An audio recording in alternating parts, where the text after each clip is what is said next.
Good morning बच्चों।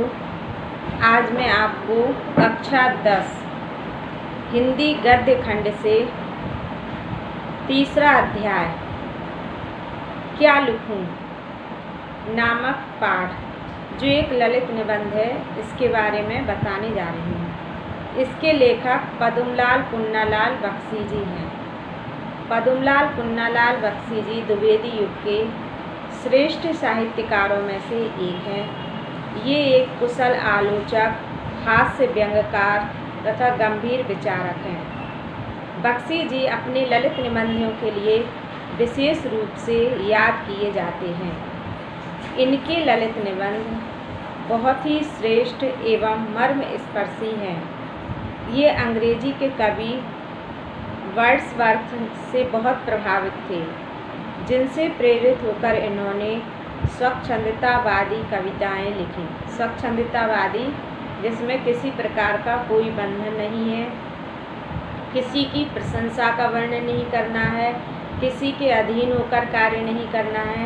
स्वतंत्र रूप से जो विचार मन में आते हैं, उन्हीं के अनुसार जो रचनाएं की जाती हैं, वो स्वच्छंदवादी कविताएं कहलाती हैं। बख्शी जी की प्रसिद्ध तथा मुख्य आधार आलोचना एवं निबंध लेखन है। जीवन परिचय। पद्मलाल पन्नालाल बख्शी जी का जन्म 27 मई 1894 ईस्वी को खैरागढ़ छत्तीसगढ़ में हुआ था। इनके पिता उमराव बख्शी व पितामह पुन्नालाल बख्शी खैरागढ़ के प्रतिष्ठित व्यक्ति थे। 14वीं शताब्दी में बख्शी जी के पूर्वज श्री लक्ष्मी निधि राजा के साथ मंडला से खैरागढ़ में आए थे और तब से यहीं बस गए। बख्शी जी के पूर्वज फतेह सिंह और उनके पुत्र श्रीमान राजा उमराव सिंह दोनों के शासनकाल में भी श्री उमराव बख्शी राजकवि थे। पद्मलाल पुन्नालाल बख्शी की प्राइमरी की शिक्षा खैरागढ़ में संपन्न हुई। 1911 में यह मैट्रिकुलेशन की परीक्षा में बैठे। Headmaster N.A. गुलाम अली के निर्देश पर इन्होंने उनके नाम के साथ अपने पितामह का नाम पुन्नालाल लिखा। तब से यह अपना पूरा नाम पद्मलाल पुन्नालाल बख्शी लिखने लगे। मैट्रिकुलेशन की परीक्षा में यह अनुत्तीर्ण हो गए। उसी वर्ष इन्होंने साहित्य जगत में प्रवेश किया। सन 1912 में उन्होंने मैट्रिकुलेशन की परीक्षा पास की। उच्च शिक्षा के लिए इन्होंने बनारस के सेंट्रल हिंदू कॉलेज में प्रवेश लिया। सन 1913 में लक्ष्मी देवी के साथ इनका विवाह हुआ। सन 1916 ईस्वी में इन्होंने BA की परीक्षा उत्तीर्ण की और उनकी नियुक्ति स्टेट हाई स्कूल राजानंदगांव में संस्कृत अध्यापक के पद पर हुई।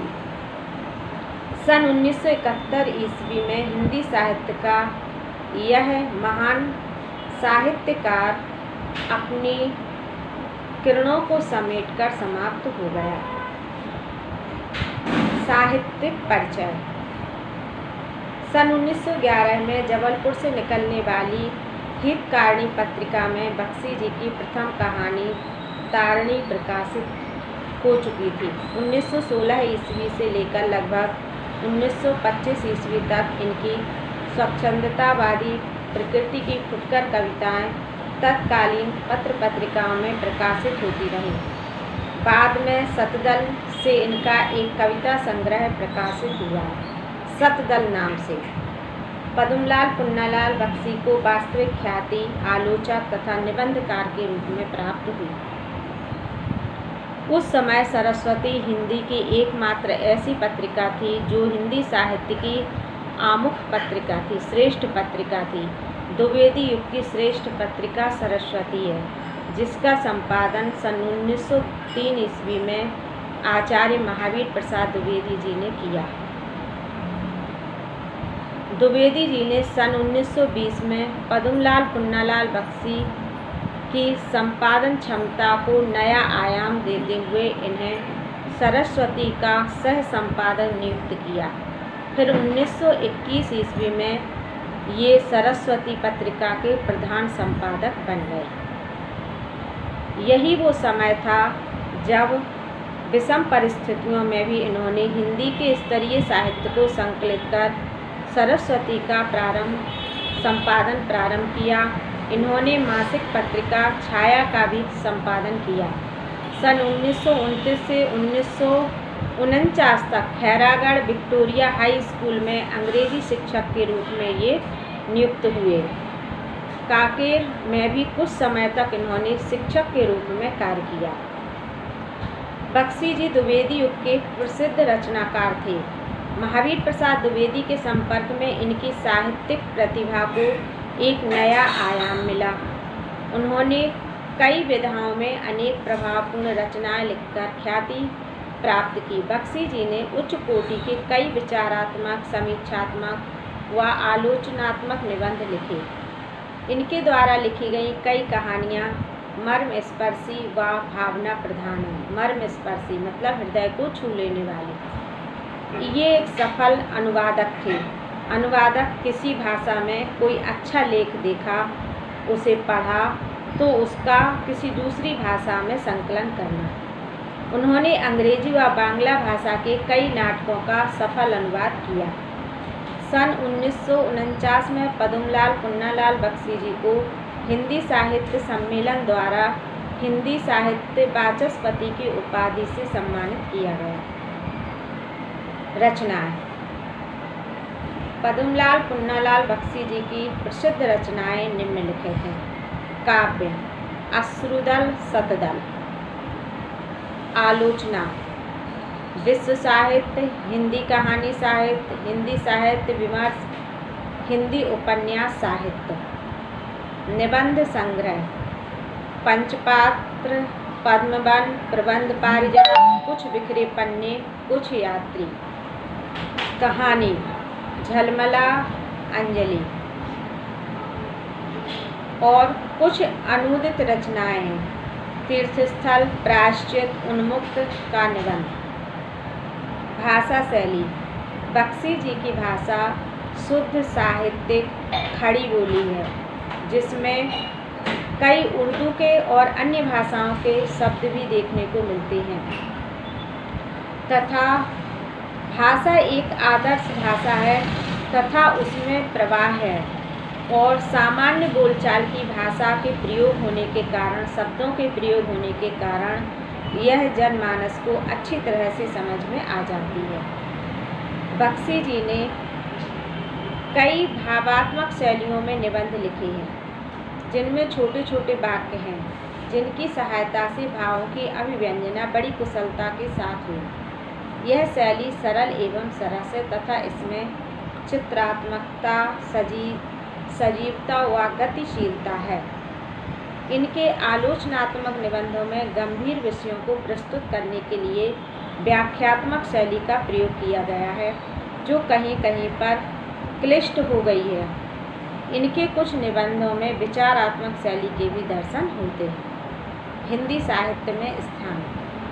पद्मलाल पुन्नालाल बख्शी हिंदी साहित्य के मौन तपस्वी थे, जो कि निरंतर अपनी साहित्य साधना में लगे रहे।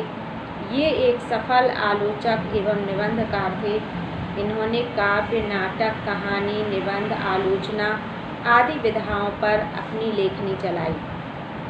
एक शिष्ट व गंभीर विचारक के रूप में बख्शी जी हिंदी साहित्य में सदैव याद किए जाएंगे। इस प्रकार से हमने बख्शी जी की जीवनी के बारे में जाना। इनका जन्म कब हुआ था, पितामह का क्या नाम था, किस सन में इनका जन्म हुआ था तथा इन्होंने कौन कौन सी पत्रिकाओं का संपादन किया। सरस्वती पत्रिका का संपादन जो आचार्य महावीर प्रसाद द्विवेदी ने किया था, उसको इन्होंने पूर्ण रूप से संभाला और छाया नामक पत्रिका का इन्होंने संपादन किया। बच्चों, ये जीवन परिचय आप अपनी कॉपी पर लिख लेना।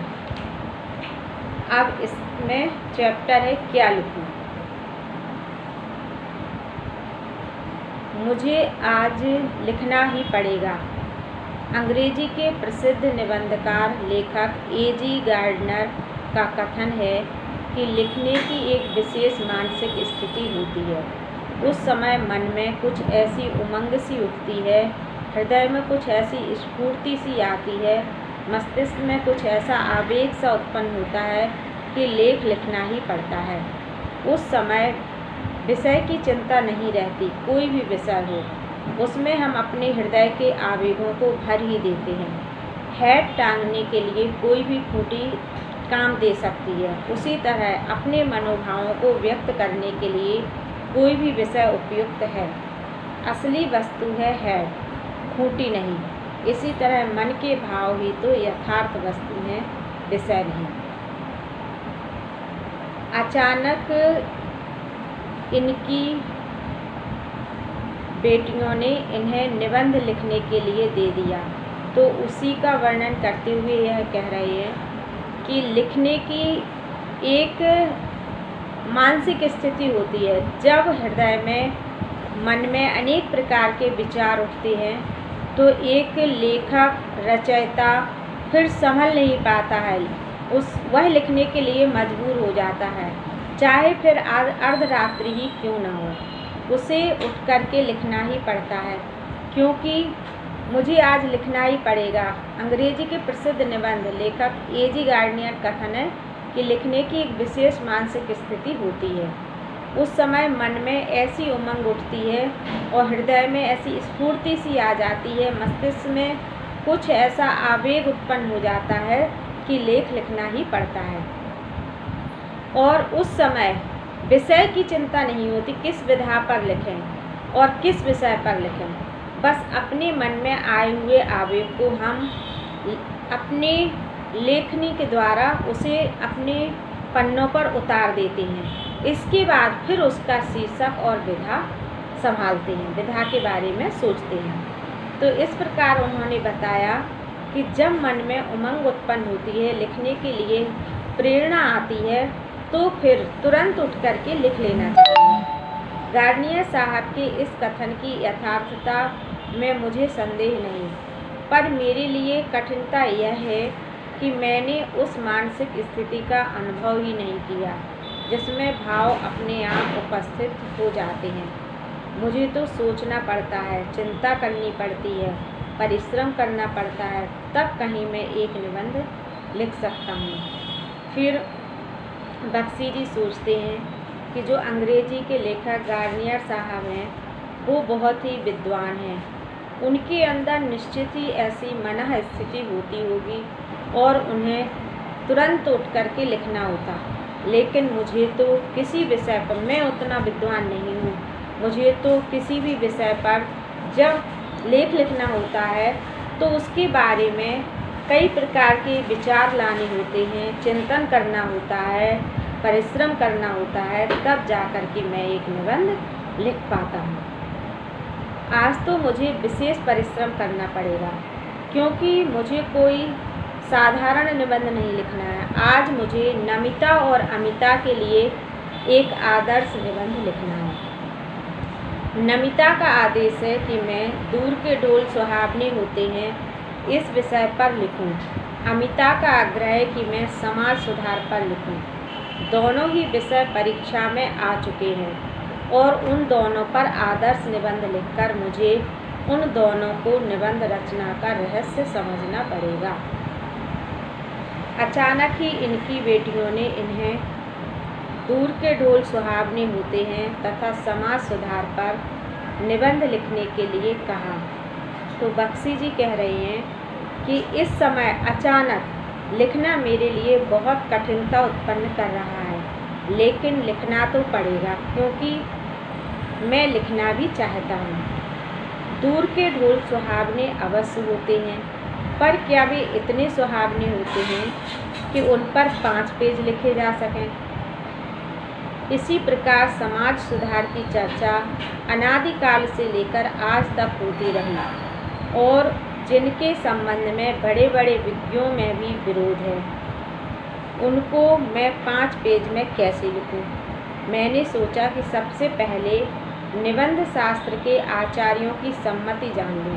पहले यह तो समझ लूँ कि आदर्श निबंध है क्या और कैसे लिखा जाता है, तब फिर मैं विषय की चिंता करूं। इसलिए मैंने निबंध शास्त्र के कई आचार्यों की रचनाएं देखी। अब उन्होंने इस बारे में विचार किया और जाना कि इन्हें लिखने के लिए मुझे काफ़ी परिश्रम करना पड़ेगा, क्योंकि दूर के ढोल सुहावने होते हैं, यह एक मुहावरा है। अब वो विचार कर रहे हैं कि इस पर 5 पेज कैसे लिखे जाएंगे, किस प्रकार से लिखना चाहिए, और उन्होंने अपनी योग्यता से इन 2 निबंधों को एक साथ ही मिला दिया था, जिसमें दूर के ढोल सुहावने होते हैं इसका मतलब भी आ गया था और समाज सुधार के बारे में भी लिखा था। एक विद्वान का कथन है कि निबंध छोटा होना चाहिए। छोटा निबंध बड़े की अपेक्षा अधिक अच्छा होता है, क्योंकि बड़े निबंध में रचना की सुंदरता नहीं बनी रहती। इस कथन को मान लेने में ही मेरा लाभ है। निबंध सरल शब्दों से युक्त, ऐसे शब्दों के प्रयोग से युक्त होना चाहिए जिसे बड़ी आसानी से समझा जा सके, और निबंध ज़्यादा बड़ा भी नहीं होना चाहिए और ज़्यादा छोटा भी नहीं होना चाहिए। इस कथन को मान लेने में ही मेरा लाभ है। मुझे छोटा सा निबंध लिखना है, बड़ा नहीं, पर लिखूं कैसे? निबंध शास्त्र के उन्हीं आचार्य महोदय का कथन है कि निबंध के 2 प्रधान अंग हैं, सामग्री और शैली। सामग्री का मतलब होता है कि इसका विषय क्या हो, किस विषय पर हमें लिखना है। शैली, उसकी भाषा शैली क्या हो। इस प्रकार इन 2 विषय निबंध लिखने में प्रमुख होते हैं। तो वो कह रहे हैं कि इन पर हमें विशेष विचार करना होगा। पहले तो मुझे सामग्री एकत्रित करनी होगी, विचार समूह संचित करना होगा। इसके लिए मुझे मनन करना चाहिए। यह तो सच है कि जिसने जिस विषय पर अच्छा अध्ययन किया है उसके मस्तिष्क में उस विषय के विचार आते हैं। जिस विषय पर हम चिंतन करते हैं, मनन करते हैं, पुस्तकें पढ़ते हैं और विद्वानों के विचारों को जानते हैं, सुनते हैं, तो ऐसे विचार हमारे मन में ढेर सारे आ जाते हैं और फिर निबंध लिखने में हमें वो सहायता देते हैं। पर वह कौन जानता है कि दूर के ढोल सुहावने पर निबंध लिखने की आवश्यकता होगी। यदि यह बात पहले से ज्ञात होती तो पुस्तकालय जाकर इस विषय का अनुसंधान कर लेता, पर अब समय नहीं। मुझे तो यहीं बैठकर 2 ही घंटे में 2 निबंध तैयार कर देने होंगे।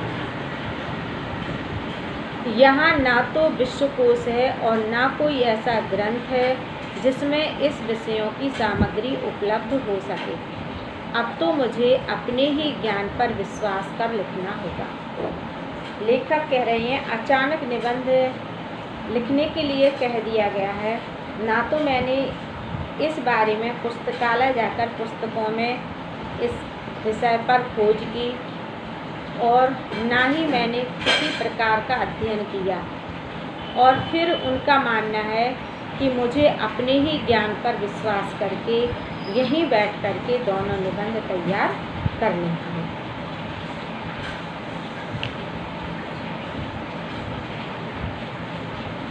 इन गद्यांशों में आधारित जो प्रश्न उत्तर हैं उनमें मैं आपको पहले गद्यांश के प्रश्न उत्तरों के बारे में बता रही हूँ।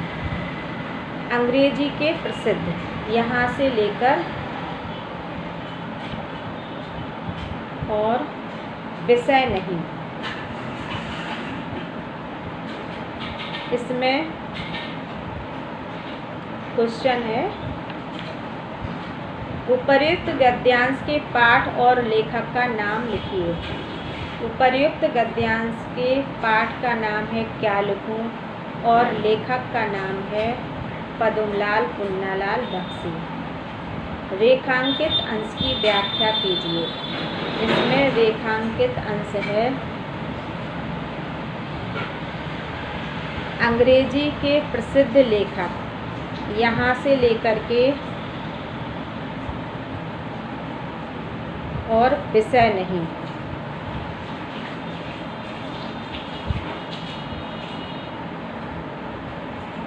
अंग्रेजी के प्रसिद्ध लेखक एजी गार्नियर का कथन है कि लिखने की एक विशेष मानसिक स्थिति होती है। इसमें अंडरलाइन है, हैट टांगने के लिए कोई भी खूंटी काम दे सकती है, उसी तरह अपने मनोभावों को व्यक्त करने के लिए कोई भी विषय उपयुक्त है। असली वस्तु है हैट, खूंटी नहीं। इसी तरह मन के भाव ही तो यथार्थ वस्तु हैं, विषय नहीं। धन्यवाद।